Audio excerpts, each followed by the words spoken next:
Halo, selamat datang di podcast TDID. Semoga siapa saja yang mendengarkan podcast kali ini dalam keadaan sehat walafiat. Teman-teman, pernah nggak sih di keadaan yang stres banget karena perkuliahan? Atau lebih seringnya tuh karena tugas yang numpuk dan ditambah lagi kondisi kita yang saat ini harus kuliah secara online ataupun daring.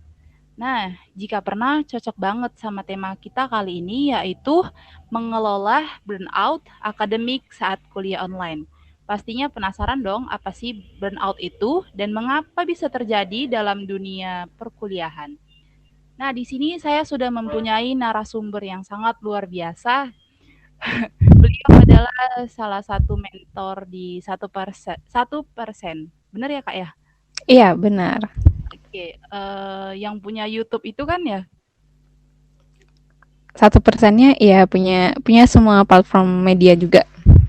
Oh ya, dan subscribernya tadi saya cek sudah mencapai 1,56 juta. Wah. Nah, Mantap, mantap. sebelumnya saya pernah nonton tuh. Oke. Oke, sebelumnya Kak Durah ya, Iya, benar. bisa memperkenalkan diri Kak. Oke, halo teman-teman semua gitu ya. Mungkin nggak asing juga gitu kalau dulu pernah nonton live IG-nya dari tingkatkan diri ID gitu ya. Kembali lagi gitu ya, aku memperkenalkan diri. Perkenalkan, nama aku Dura Amajida, biasa dipanggil Dura. Untuk aktivitas saat ini, tadi ya udah disebutin sama Hizi gitu bahwa sekarang aktivitasnya sebagai mentor gitu di 1% gitu. Wah, oke. Langsung ke pertanyaan ya Kak. Oke, boleh ya. Sebenarnya burnout akademik itu apa sih? Oke, jadi burnout akademik gitu ya, itu tuh mengacu pada stres, beban, atau faktor psikologis lainnya gitu karena proses pembelajaran yang diikuti oleh mahasiswa gitu. Karena kan kita sekarang konteksnya burnout akademiknya karena kuliah daring gitu ya teman-teman gitu.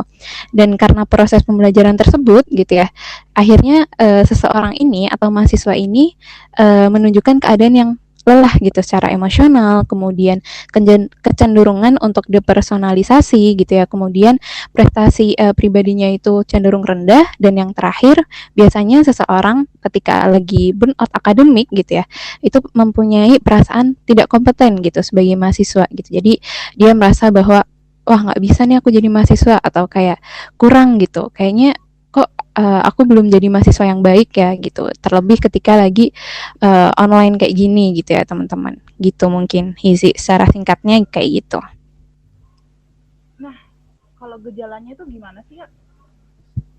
Oke, kalau untuk gejalanya sendiri gitu ya, mungkin teman-teman juga udah akrab gitu ya. Biasanya ketika mahasiswa gitu ya, lagi di fase dia burnout gitu ya, karena akademik gitu, biasanya seseorang ini akan bosan gitu, bosan dalam melakukan aktivitas belajar gitu ya. Kemudian dari kebosanan itu dia demotivasi gitu, atau motivasinya itu tuh menurun gitu. Terus habis itu prestasinya juga akhirnya turun gitu. Nah, kalau berdasarkan teorinya gitu ya, ada tiga gejala utama gitu ketika seseorang ini lagi ada di fase burnout akademik gitu. Yang pertama pastinya tadi ya, kelelahan secara emosional gitu, dimana di sini seseorang ini karena tuntutan gitu ya, tuntutan emosional juga psikologis yang berlebih gitu ya, akhirnya menyebabkan perasaan frustrasi gitu, atau akhirnya stres gitu. Nah, yang kedua itu ketika seseorang ini merasa enggan gitu untuk studi gitu, atau perasaan sinis, kemudian akhirnya dia ini menjauh gitu terhadap perkuliahan yang dijalani gitu. Jadi ketika di sini biasanya teman-teman mungkin akan males gitu ya untuk belajar ketika lagi daring gitu. Kemudian kan kalau offline itu kan teman-teman mungkin dituntut untuk akhirnya hadir gitu ya, hadir di kelas harus udah rapi gitu, misal kayak 7:30 udah mulai gitu. Nah, ketika lagi online kayak gini mungkin teman-teman akan males-malesan, kemudian mungkin mandinya pun juga nggak tahu jam berapa gitu ya. Nah, Iya, iya. jadinya mungkin atau teman-teman juga mungkin kadang suka bolos nih atau mungkin kayak absen aja lah gitu. Terus off cam gitu ya teman-teman gitu. Jadi mungkin itu gitu ya untuk yang kedua. Kemudian yang terakhir gejalanya adalah ketika seseorang ini kurang gitu untuk motivasinya berprestasi gitu. Jadi ketika misal ketika lagi offline gitu kan bisa tuh ketemu teman-teman gitu. Kemudian kayak ngelihat wah temanku bisa ya di sini gitu atau mungkin punya prestasi seperti ini gitu. Jadinya bisa nih sharing gitu. Cuman mungkin karena sekarang keadaannya lagi online gitu ya. Kemudian daring mungkin apalagi teman-teman yang dari awalnya maba itu udah belum pernah ketemu gitu ya, belum pernah kenal sama siapa-siapa gitu. Mungkin akhirnya itu yang membawa seseorang ini lebih gitu rasa kurangnya untuk berprestasi ini tuh akhirnya cenderung meningkat gitu. Jadi ya ketika seseorang ini ada di fase seperti ini gitu ya, itu salah satu tanda ketika seseorang ini mengalami academic burnout gitu atau burnout akademik gitu, Izi. Oke Kak, Mm-mm. ada nggak sih dampak dari burnout ini? Mm. Kalau untuk dampaknya pasti ada gitu ya. Ketika teman-teman akhirnya ada di fase yang lagi burnout gitu ya. Burnout itu kan tadi mengacu pada ketika seseorang ini tuh stres gitu ya teman-teman gitu. Jadi ketika stres gitu ya karena beban psikologisnya itu banyak gitu ya, tekanannya atau tuntutannya dari akademik itu banyak gitu ya, itu akhirnya mungkin teman-teman akhirnya justru akan melewatkan kelas gitu ya dengan nggak hadir gitu atau mungkin cuma titip absen aja gitu. Kemudian untuk mengerjakan tugas pun akhirnya kurang maksimal atau bahkan sama sekali nggak ada keinginan gitu untuk apa yang namanya kayak uh, jadi orang yang tanggung jawab gitu terhadap tuntutan akademik gitu. Kemudian alhasil gitu ya bisa hasil ujiannya itu pun juga akan buruk gitu dan ketika hal ini terus berlanjut gitu ya itu pun akan berpotensi teman-teman bisa di DO gitu ketika misal memang prestasi akademiknya mungkin akhirnya cenderung menurun terus gitu ya grafiknya gitu dan ketika burnout akademik ini nggak segera dituntasin gitu ya mungkin awalnya teman-teman menganggap bahwa inilah gitu maksudnya sepele lah gitu ya karena mungkin semua orang juga pasti ada pernah di titik seperti ini iya wajar gitu tapi ketika akhirnya teman-teman gak ada niatan untuk lebih baik lagi gitu ya untuk mengubah kebiasaan-kebiasaan buruk gitu ya dalam tanda kutip maka yang awalnya ini hanya sekadar stres gitu ya tegang karena tuntutan akademik lama-kelamaan bisa untuk menimbulkan gangguan yang lain gitu. Bisa karena cemas gitu ya, akhirnya menjadi gangguan kecemasan gitu. Kemudian biasanya juga ketika seseorang ini sudah tidak kuat untuk menanggung beratnya atau tuntutan dari akademik ya karena menganggap bahwa kok kayaknya berat banget gitu bisa jadi dia mengalami efek depresif gitu sampai dengan gangguan depresi gitu bisa dengan level yang ringan sampai dengan yang berat gitu. Wah, berarti dampaknya sangat sangat negatif ya Kak ya. Dari yang Iya awal ketika males, nggak benar. bertanggung jawab dan sampai ke dalam titik yang depresi gitu. Iya, Nah, tadi kan udah denger nih apa-apa saja gejalanya dan dampaknya mhm, bagaimana. Terus mhm, biar caranya mengelola biar nggak burnout selama kuliah ini gimana sih Kak? Atau lebih butuh healing atau motivasi gitu? mhm, iya. Nah, eee, gimana sih caranya kita untuk ini ya, mengelola gitu ya, mengelola, diri kita gitu, biar kita nggak ada di titik yang, burnout akademik gitu. Ketika memang, kita ada di fase yang kayak jenuh gitu ya, bosan sama kuliah gitu, terus kok kapan ya pandemi ini berakhir gitu, nggak ketemu sama orang-orang gitu, itu hal yang wajar gitu. Cuman, ketika itu terus-menerus gitu ya, dan kita nggak aware dengan diri kita, itu yang akan menjadi masalah gitu. Nah, hal yang pertama yang bisa dilakukan adalah dengan kita bisa meningkatkan yang namanya self efikasi gitu atau efikasi diri gitu. Jadi efikasi diri ini adalah ketika kita gitu ya kita ini benar-benar yakin nih sama kemampuan akan diri kita gitu. Sejauh mana sih diri kita ini mampu untuk mengatasi beban atau tuntutan akademik yang ada gitu. Nah, dengan keyakinan diri kita ini ya terhadap kemampuan gitu, kita akhirnya bisa mengatur gitu, dan kita bisa melaksanakan kegiatan belajar untuk mencapai hasil prestasi yang udah kita tentukan gitu. Nah, jadi sangat untuk teman-teman ketika lagi burnout gitu ya, itu benar-benar apa ya istilahnya, coba refleksi diri lagi gitu ya, balik ke diri lagi gitu, kayak sebenarnya seberapa yakin sih diri teman-teman terhadap kemampuan dari diri teman-teman sendiri gitu. Karena ketika kita sendiri aja nggak yakin, ya apalagi orang lain gitu. Maksudnya apalagi apa misal dosen gitu ya, misal teman-teman teman-teman kelompok misal kayak gitu, itu pun juga akan ragu terhadap kemampuan kita ketika kita sendiri pun nggak yakin gitu terhadap kemampuan kita gitu. Jadi ketika kita memiliki self efficacy yang tinggi gitu ya, kita akan bisa nih untuk aktivitas-aktivitas mana sih yang bisa kita lakukan, yang bisa kita maksimalkan gitu ya. Kemudian seberapa banyak sih upaya kita untuk me apa ya istilahnya menuntaskan gitu ya, menuntaskan aktivitas yang memang sudah kita tentukan sebelumnya. Kemudian seberapa lama sih kita bisa bertahan gitu ya, atau konsisten nih gitu, dan komitmen gitu terhadap usaha yang sedang kita upayakan gitu. Kemudian juga ketika kita mempunyai self efficacy yang tinggi gitu ya, kita pun akan bisa dengan cerdas gitu ya untuk mengelola emosi yang sedang kita rasakan gitu. Nah, kemudian hal-hal yang bisa dilakukan gitu ya selain self efficacy adalah dengan self care gitu. Self care itu adalah ketika diri kita ini aware gitu ya sama sama diri kita masing-masing gitu ya. Kemudian lebih cinta nih sama diri kita masing-masing gitu. Lebih mau nih untuk merawat atau mentreatment diri kita gitu. Nah, self care ini juga dibagi berapa bidang gitu ya.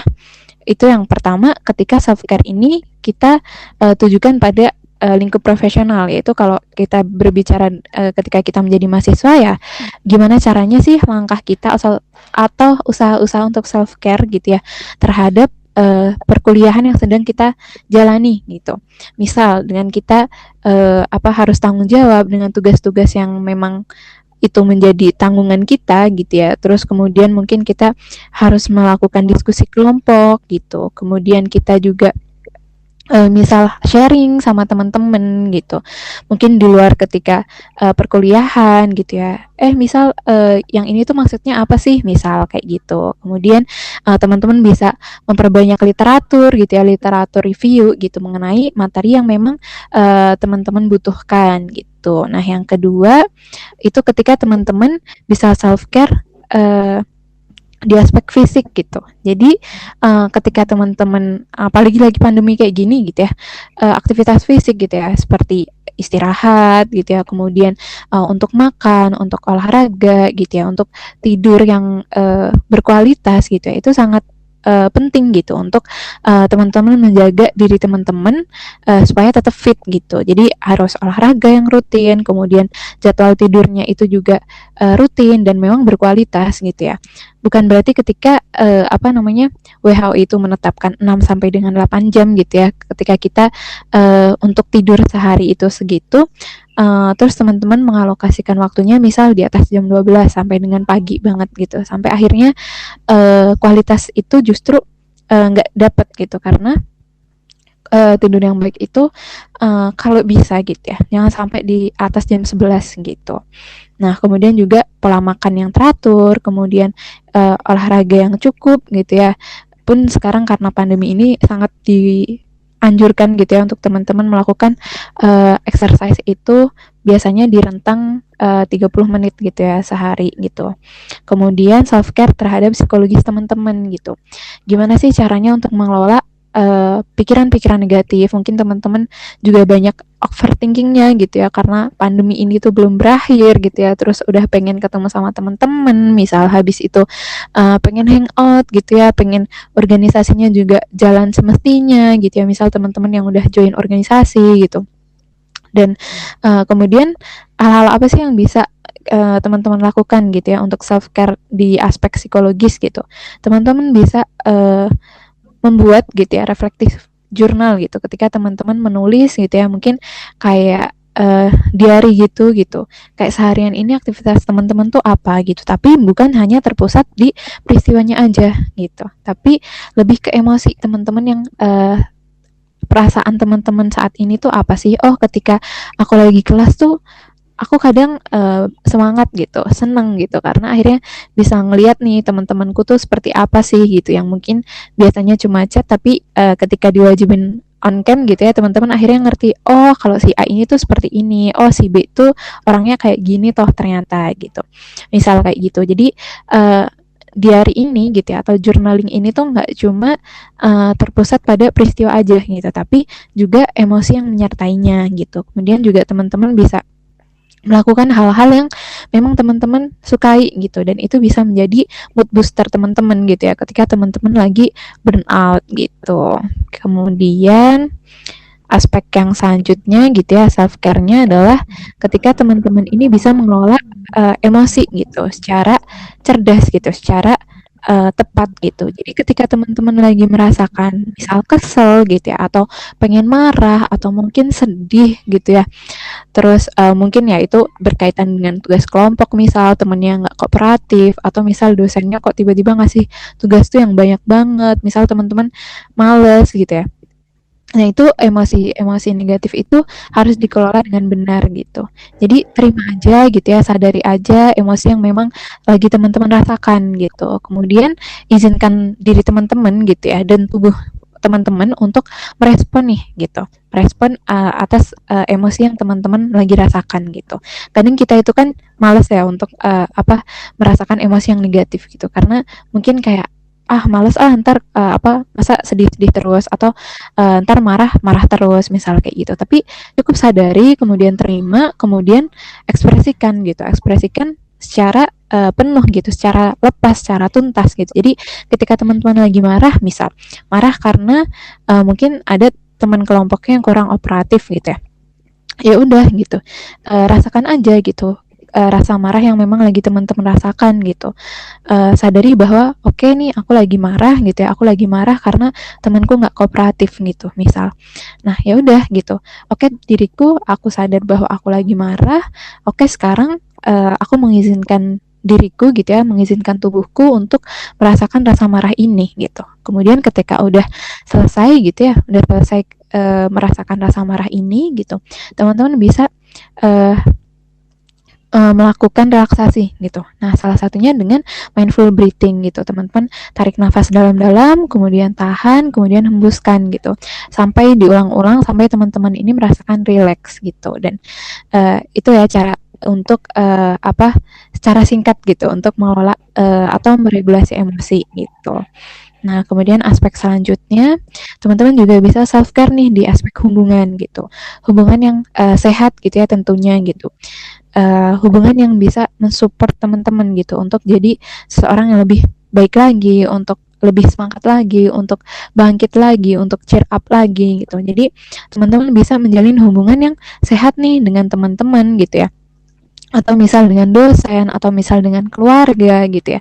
Jadi walaupun pandemi atau mungkin teman-teman banyak yang belum kenal gitu ya sama teman-teman yang baru gitu dan belum familiar gitu ya dengan lingkungan atau situasi yang baru ya teman-teman bisa inisiatif gitu untuk membangun relasi gitu bahwa memang tujuannya ya teman-teman bisa saling support gitu ya antara teman dengan teman satu lainnya gitu kemudian bisa saling sharing gitu terhadap materi perkuliahan, terhadap perasaan teman-teman. Mungkin ketika teman-teman lagi nggak bisa gitu ya, atau bingung sama materi, bisa saling sharing gitu. Ketika teman-teman lagi pengen butuh teman cerita, bisa gitu. Jadi di sini tuh sangat penting gitu ya untuk teman-teman mendapatkan dukungan sosial gitu atau social support gitu karena ini sangat sangat efektif gitu ya untuk membantu kita ketika kita lagi burnout gitu apalagi terlebih ketika ini konteksnya adalah akademik gitu teman-teman pasti butuh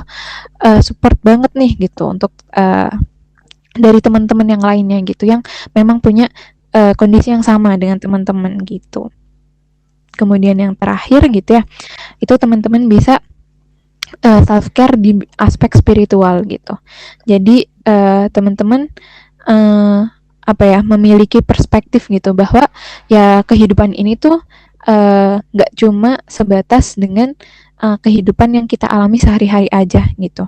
Jadi uh, jadi teman-teman tuh masih bisa mempunyai perspektif bahwa kehidupan kita tuh masih panjang gitu ya, nggak cuma sekedar akademik doang gitu, tapi teman-teman masih bisa kok untuk melakukan self improvement gitu ya untuk teman-teman sendiri gitu. Kemudian bisa dibantu gitu dengan aspek spiritual yang dimana teman-teman ini bisa berlatih meditasi, bisa refleksi gitu ya, bisa relaksasi gitu, kemudian bisa dengan beribadah, bisa dengan yoga gitu. Nah, itu untuk self care-nya gitu. Jadi pada intinya ketika kita lagi burnout gitu ya, yang pertama adalah tentang bagaimana kita mengelola diri kita sendiri dulu gitu.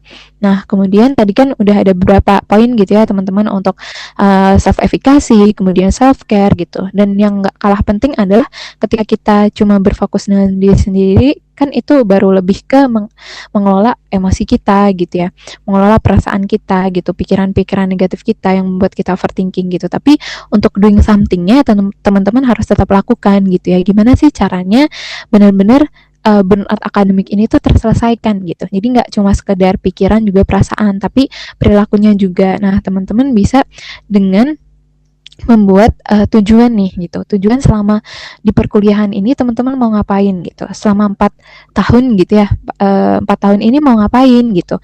Di perkuliahan itu target-targetnya mau seperti apa gitu. Pengen menjadi sosok yang seperti apa sih gitu. Nah, itu harus ditentukan gitu. Jadi ada target jangka panjang nih. Goals jangka panjang teman-teman yang pengen dilakukan gitu ya ketika di masa perkuliahan gitu. Dan dari jangka panjang itu teman-teman bisa breakdown nih ke jangka pendek, kemudian sampai dengan to-do list per harian gitu. Jadi misal teman-teman pengen oh besok aku pengen lulus itu 3,5 tahun atau maksimal banget 4 tahun gitu. Gimana sih caranya untuk mewujudkan hal itu gitu. Oh, tiap semesternya aku harus seperti ini, aku harus seperti ini gitu. Nah, itu teman-teman bisa breakdown tiap semesternya, dari tiap semester bisa tiap bulannya, dari tiap bulan bisa teman-teman breakdown lagi tiap minggunya, dari tiap minggunya teman-teman bisa turunin lagi nih ke hariannya. Jadi apa apapun yang teman-teman lakukan setiap harinya itu adalah jalan teman-teman atau upaya teman-teman untuk mewujudkan tujuan teman-teman gitu. Jadi teman-teman ini nggak usah terlalu merasa terbebani ya, karena kayak wah masih panjang nih, masih 4 tahun gitu ya.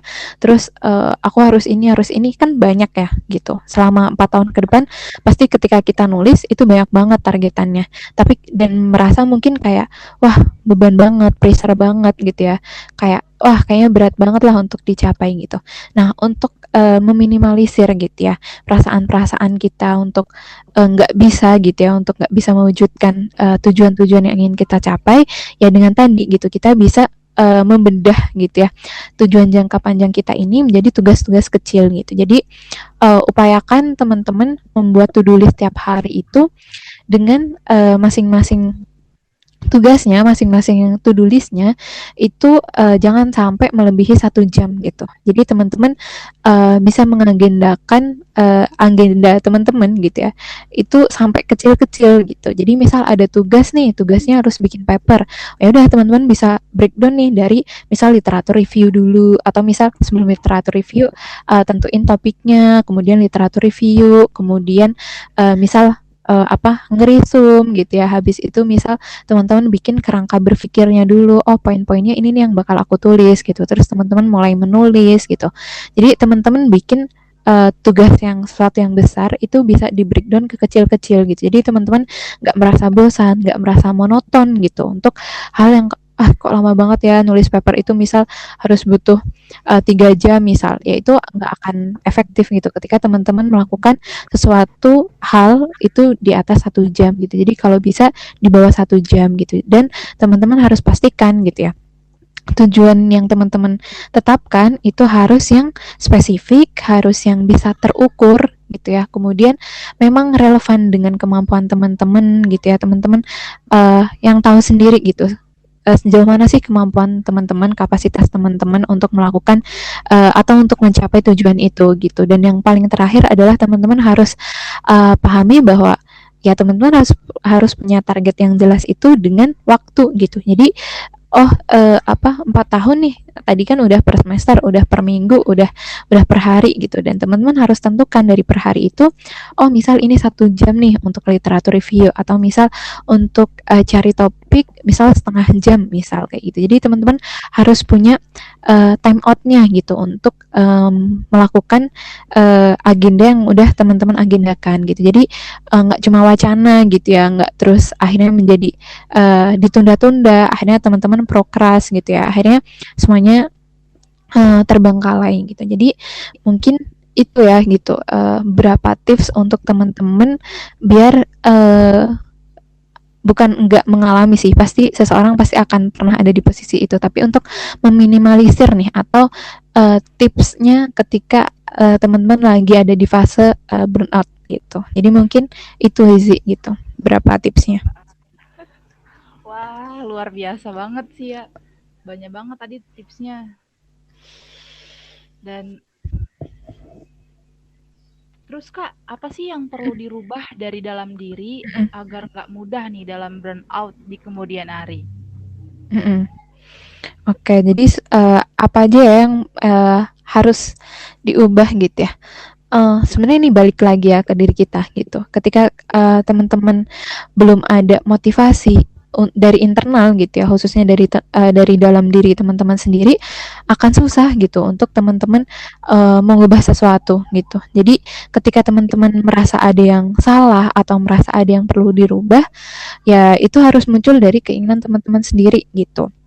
Jadi teman-teman jangan sampai berubah karena kayak ngelihat teman aja, atau misal teman-teman tiba-tiba misal nonton video motivasi gitu ya, atau mungkin ngelihat postingan yang itu membuat teman-teman termotivasi gitu, terus teman-teman langsung kayak wah pengen nih aku berubah gitu. Itu boleh gitu, tapi ketika kita terlalu terlalu fokus dalam motivasi eksternal gitu ya, ketika itunya atau apa ya, mungkin seseorang atau mungkin postingan itu udah nggak kita eh, nggak kita hiraukan gitu ya, itu akibatnya kita akan kehilangan gitu motivasinya gitu. Jadi lebih baik ketika memang teman-teman ingin merubah sesuatu gitu ya, apalagi terkait kebiasaan, habit gitu ya, yaitu harus dari internalnya teman-teman sendiri gitu. Jadi dari dalam diri teman-teman sendiri gitu. Nah, terus ketika teman-teman sudah menentukan atau sudah tahu gitu ya motivasi internalnya kenapa harus berubah gitu ya, mungkin bisa tadi ya gitu menentukan tujuannya dulu gitu. Apa sih yang mau diubah gitu? Apa sih yang mau diperbaiki gitu? Kemudian setelah itu bisa nih teman-teman untuk menetapkan core belief gitu, atau keyakinan terhadap diri teman-teman sendiri gitu. Atau keyakinan ini sangat berpengaruh gitu ya. Kayak misal nih, ketika kita sendiri aja udah nggak yakin sama diri kita bahwa kayak wah nggak bisa nih aku gitu, nggak bisa sih aku kayaknya dapat IPK kumlat misal, nggak bisa sih kayaknya aku dapat temen gitu, karena kan aku sejauh ini aku nggak pernah ngobrol sama teman-teman, nggak pernah ketemu gitu, gimana caranya aku bisa dapat dukungan sosial yang suportif gitu ya misal gitu. Ketika teman-teman itu akhirnya memiliki pandangan atau keyakinan yang negatif terhadap diri teman-teman gitu ya, itu akan mempengaruhi teman-teman untuk mengubah diri teman-teman gitu untuk menjadi yang lebih baik gitu. Jadi ketika teman-teman sudah mempunyai tujuan yang jelas gitu ya, goals yang jelas, maka langkah yang kedua yang bisa teman-teman upayakan adalah membangun core belief yang positif gitu. Pandangan diri kita terhadap diri kita itu yang positif gitu, yang itu menjadi suatu keyakinan gitu terhadap kemampuan diri kita, yang nantinya tadi seperti yang udah aku bilang di awal gitu, teman-teman akan mempunyai self efficacy yang tinggi gitu. Ketika teman-teman punya self efficacy yang tinggi, maka teman-teman akan udah paham nih apa yang kemudian dari tujuan itu aku harus melakukan apa sih gitu, dan seberapa sih motivasiku untuk melakukan hal tersebut gitu. Kemudian ketika aku lagi down, aku harus seperti apa sih gitu. Jadi teman-teman udah punya gambaran gitu. Ketika core belief-nya teman-teman, kemudian konsep dirinya teman-teman itu positif gitu ya, itu akan mempengaruhi perilaku teman-teman gitu untuk mencapai tujuan tersebut gitu. Jadi yang sangat utama adalah ketika kita bisa menentukan tujuannya gitu ya, kemudian bagaimana kita menciptakan konsep diri yang positif, kemudian kita bisa membuat core belief yang positif terhadap diri kita, yang itu nantinya akan menjadi uh, faktor gitu ya dalam kita mempunyai self efficacy yang tinggi gitu. Jadi itu yang paling penting gitu untuk ketika kita ini pengen mengubah gitu sesuatu yang ada di diri kita gitu. Tapi yang namanya berubah gitu ya, apalagi suatu habit itu pasti butuh proses yang panjang teman-teman, bukan yang singkat yang misal bisa sehari atau seminggu gitu. Ketika kita pengen mengubah sesuatu yang ada di diri kita gitu ya, minimal banget nih kita baru bisa konsisten gitu ya, dan bisa apa ya, istilahnya itu menjadi rutinitasnya kita, itu adalah dengan durasi kurun waktu 3 bulan gitu. Jadi ketika teman-teman ingin mengubah sesuatu dari teman-teman, ya teman-teman harus pastikan konsisten dan memang berkomitmen gitu ya. Makanya butuh banget yang namanya motivasi internal gitu. Jadi ketika teman-teman lagi down, bisa bounce up sendiri nih, bisa resilient sendiri, bisa bangkit sendiri gitu dalam diri teman-teman gitu, karena memang teman-teman punya motivasi dari dalam diri teman-teman gitu. Jadi mungkin itu ya Hizi gitu yang bisa ditingkatkan gitu ketika seseorang ini ingin meminimalisir yang namanya burnout gitu. Wah, ya bener sih. Tapi walaupun yang seperti kakak bilang tadi, kurang lebih Mm-mm. dari 3 bulan ya waktunya ya kak ya. Iya, butuh Perlahan-lahan bulan. bisa gitu ya kak. Mm. Sedikit-sedikit, lama-lama menjadi bukit gitu deh istilahnya ya. Asik. Iya iya bener banget gitu. Yang Jadi penting, jangan terlalu memaksakan diri juga gitu. iya jangan memaksakan dia. Dia sedikit-sedikit, Mm-mm. yang penting ada gitu ya kak ya. Iya benar. Kita harus mengapresiasi setiap progres yang kita lakukan gitu ya. Meskipun hanya 1%, asik. Iya, oke. Promo nih, enggak bercanda ya teman-teman. Nah tadi tuh udah banyak banget yang dijelasin sama Kak Dura ya. Dan di Mm-mm. sini tuh untuk kita gimana sih agar nggak mengalami burnout itu adalah benar yang dibilang Kak Dura bahwa kita sendiri tuh harus mempunyai tujuan dan pastinya mempunyai motivasi gitu kan Kak ya. Mm-mm. Iya benar. Dan yang terpenting adalah eh, tidak masalah kok kalau misalnya kita lagi marah, lagi sedih, Mm-mm. bahkan lagi senang sekalipun nggak masalah untuk Mm-mm. kita mengekspresikannya gitu kan ya. Iya benar. Jangan sampai itu kayak dipendem gitu. Malah Mm-mm. takutnya itu ya. Dan eh yang pastinya buat teman-teman tolong dikurangi overthinkingnya dan pastinya juga jaga kesehatan. Kemudian olahraga juga sangat-sangat penting ya kak ya. Iya benar-benar. Apalagi di situasi pandemi seperti ini. Nah ya, nah teman-teman yang di perkuliahan tolong didengar ini mah. Apalagi stres, terkadang banyak banget tugas dan akhirnya jadi males-malesan, nggak punya motivasi. Mm-mm. Tolong tolong segera disingkirkan hal-hal yang seperti itu. Uh, Oke Kak Dura, terima Mm-mm. kasih untuk kesempatan interviewnya kali ini. Luar biasa banget. Dan saya akan menyimpulkannya yaitu bahwa tidak masalah jika kalian memang benar-benar lelah, benar-benar capek, tapi ingat tujuan. Kita tuh punya tujuan akhir nih dalam hidup. Nah, yang pastinya adalah semangat dan pasti jangan pernah pantang menyerah. Oke, Kak Dura, terima kasih ya. Sama-sama Gizi. Semoga informasinya dapat bermanfaat bagi siapa saja yang mendengar. Dan untuk teman-teman yang mendengarkan episode kali ini, semoga sehat selalu dimanapun kalian berada. Terima kasih. Terima kasih teman-teman.